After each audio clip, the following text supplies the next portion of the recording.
Olá pessoal, esse videozinho onde eu vou continuar falando sobre as doenças que atingem o sistema hepatobiliar, mas agora a gente vai falar um pouquinho das colecistites, né? As colecistites, como o nome já diz, é uma inflamação da vesícula biliar e ela pode ser da forma aguda, forma crônica ou uma forma que a gente chama de aguda superposta à crônica, que é quando as pessoas já tinham, né, a forma crônica, mas houve algum acontecimento que desencadeou um episódio agudo. Muitas vezes a colecistite ela vai estar associada aos cálculos na vesícula. Em 90% dos casos vai existir essa correlação, essa colecistite ela vai ser causada por obstrução. Mas isso não significa que só possa ser causado pelos cálculos biliares. A colecistite aguda ela é dividida em dois tipos, a calculosa e a acalculosa, né? A colecistite aguda calculosa, como o próprio nome já diz, é quando existe ali a presença dos cálculos. E essa presença desses cálculos, né, vai levar é o principal desencadeador, né, desse processo inflamatório que vai estar acontecendo na vesícula biliar. Essa colecistite aguda calculosa, ela vai ter uma associação, né, de três fatores muito importantes, que é o fator químico, o fator inflamatório e o fator mecânico. O fator químico vai se dar principalmente pela ação das fosfolipases, certo? Como aquele líquido biliar, ele vai ficar ali na vesícula por mais tempo, né? Principalmente se esse cálculo ele estiver impedindo algum ducto, né? Então, vai ficar por mais tempo. Essas fosfolipases, elas vão agir, né? Hidrolisando essas lectinas lumiais. E quando essas lectinas lumiais elas são hidrolizadas, elas se transformam em lisolectinas tóxicas. E é importante a gente ressaltar que isso vai acontecer, né, comumente, em baixas quantidades. Mas como vai estar acontecendo ali um bloqueio, né, uma diminuição da passagem, esse fator ele vai ser aumentado. Essas lisolectinas tóxicas, elas vão acabar causando danos ali naquela camada de muco que protege a vesícula biliar e vai acabar expondo aqueles tecidos, né? E ali vai acontecer um processo inflamatório por causa dessas lisolectinas tóxicas que vão atingir esse tecido e que vai desencadear, né, a liberação de prostaglandinas, aumentando ainda mais esse processo inflamatório. E o fator mecânico, que vai estar relacionado desde o início, né? Ele pode estar associado a essa questão do aumento de tempo, né, daquele líquido biliar ali naquela vesícula biliar, porque muitas vezes ele pode estar bloqueando, o cálculo pode estar bloqueando a saída desse líquido e também vai levar a alterações da motilidade da vesícula biliar e juntamente com esse fator químico e com esse fator inflamatório, vão causar, né, uma distensão e um aumento da pressão dentro da vesícula biliar. E isso tudo é o que vai acontecer, aquelas características, né, comuns à colecistite, que é a dor, a náusea, né, o incômodo na região, as cólicas, né, naquela região, que vão ser causadas por esses fatores.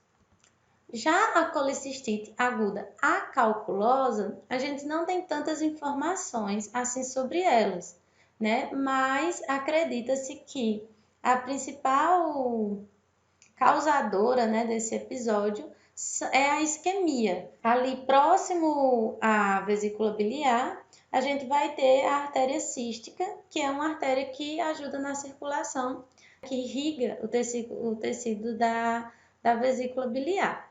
E acredita-se que algumas coisas, né, podem causar uma isquemia, um bloqueio na passagem de sangue para a vesícula biliar.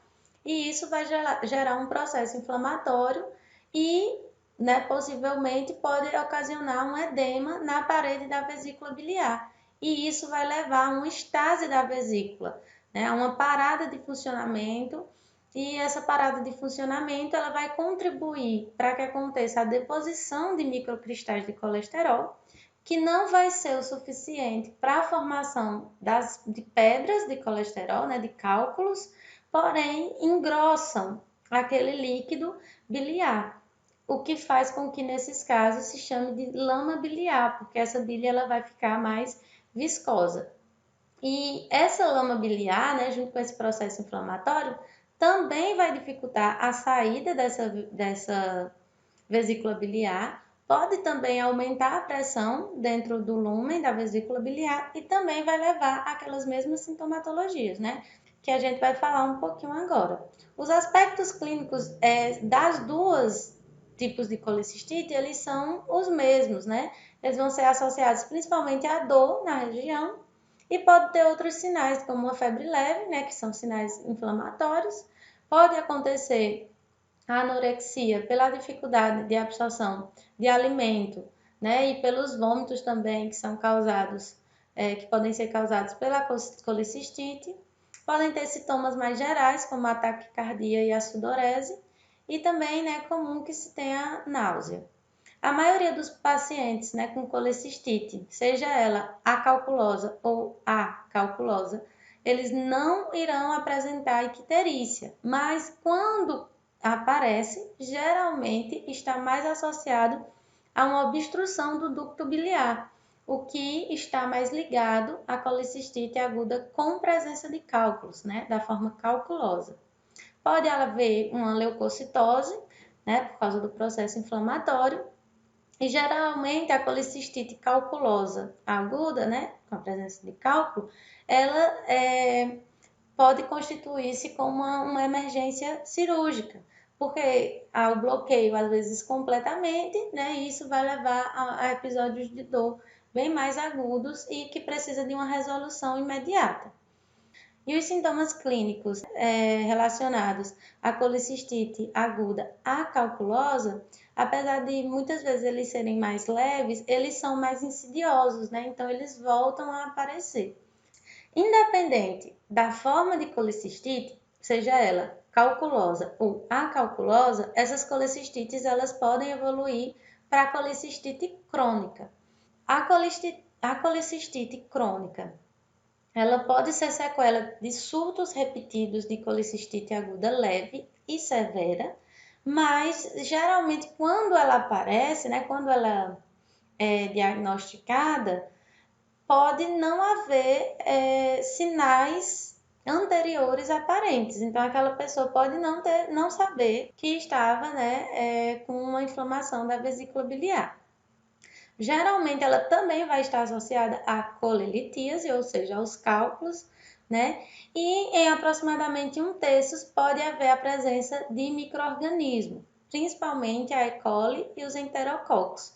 Acredita-se que esses dois micro-organismos são os mais comuns pela proximidade ali da vesícula com os intestinos e com esse fluxo sanguíneo, né, que liga muito bem os intestinos à região portal, o que pode facilitar com que esses micro-organismos eles acabem migrando.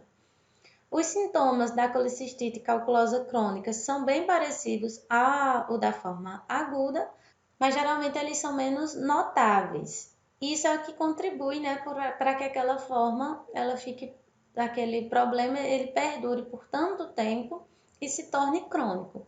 Geralmente só se descobre uma colecistite crônica após um episódio de agudização. E aí faz-se a cirurgia para retirada da vesícula, e quando faz essa cirurgia é que se percebe que aquele tecido ali ele tem sinais de uma lesão crônica, ou seja, de uma lesão que vem acontecendo há muito tempo, né, e que sofreu um episódio de agudização, e esse episódio é que levou ao desenvolvimento daquela dor mais aguda e levou até a retirada cirúrgica. Mas, de forma geral, os sinais eles são pouco notáveis, e por isso, né, que também o paciente fica tanto tempo com aqueles cálculos, né, e com a vesícula biliar. As complicações das colecistites, elas servem para todos os tipos de colecistite, certo? Mas é claro que nas colecistites crônicas, a probabilidade de acontecer, né, alguns danos mais severos acaba sendo maior. Pode acontecer uma superinfecção bacteriana que pode levar a sepse, certo? Pode acontecer perfuração, aparecimento de fístulas ou rupturas da vesícula biliar. esses sinais eles ainda são mais agravados quando existe uma infecção bacteriana, porque pode ser uma das coisas que leve à sepse, né? E também existem os riscos de hemorragia associados a isso. Pode acontecer o agravamento de condições médicas que já existem nesses pacientes, podem levar a um maior risco do desenvolvimento também de câncer de vesícula biliar, certo? Então, essas são as principais complicações relacionadas às inflamações da vesícula biliar. Então, era isso, certo? O complemento da nossa aula. Espero que vocês tenham entendido e até o próximo vídeo.